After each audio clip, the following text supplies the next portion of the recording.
Well, systems thinking is just a fancy term for seeing the big picture.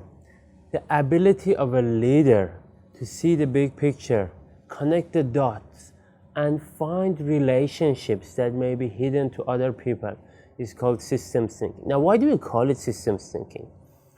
It's because when we are trying to solve a problem, instead of looking at that problem only, we look at the broader ecosystem that our problem is part of. That's why we call it systems thinking.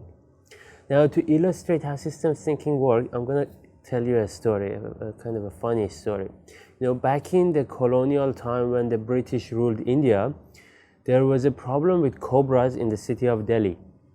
It was just simply too many cobras, highly populated area, and people were dying because of cobra bites. So the British wanted to get rid of these cobras, and they said, well, what should we do? Maybe we introduce a bounty. People can kill cobras, bring the dead cobra in, and get a bounty for it. And then for a while, the cobra population started going down.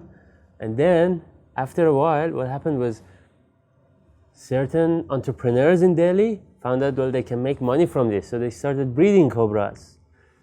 So now suddenly people are breeding cobras, collecting the money, and cobra population is not going down. Now British officials, again, made a sensible decision. Let's shut down the program. This is not working. And then what happened? All those cobra breeders, they didn't have any point breeding cobras anymore. So they let loose of their cobras into the wild. And suddenly now we have a spike in the population of cobras.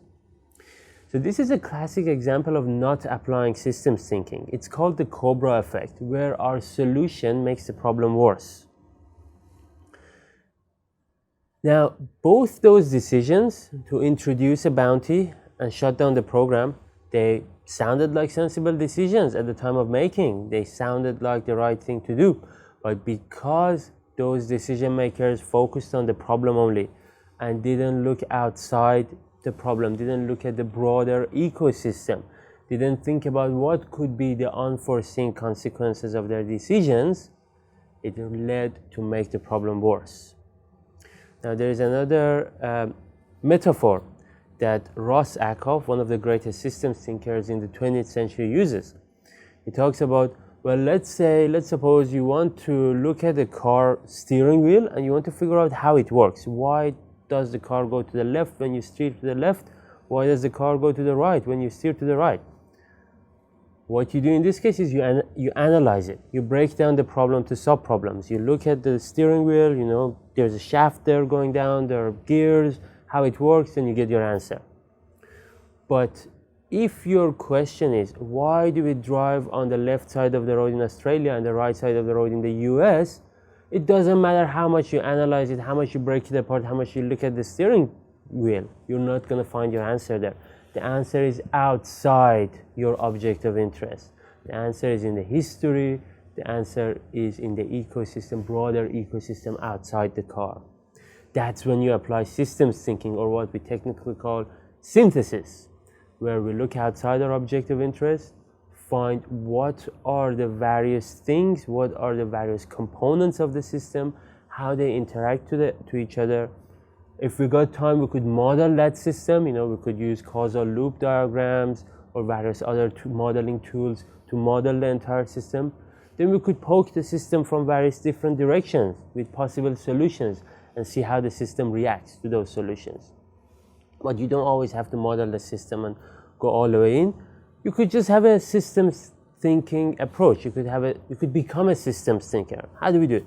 So first thing, to become a systems thinker, when we are facing with a problem, challenge yourself.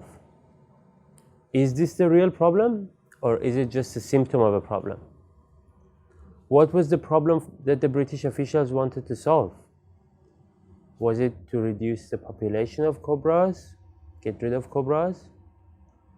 Or was it really to reduce the number of casualties caused by cobra deaths? Right? That's the real problem. Once we know the real problem, once we dig a little bit deeper and find the real problem, then we can start looking outside that problem. So what is causing the casualties?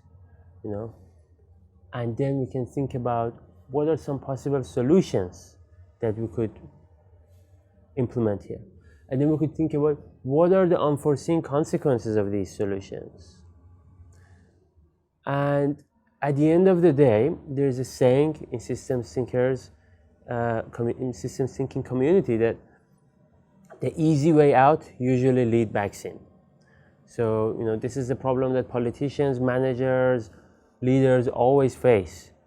The easy way out usually leads back in. So the first solution that comes to mind is probably the wrong solution, and we need to dig a little bit deeper.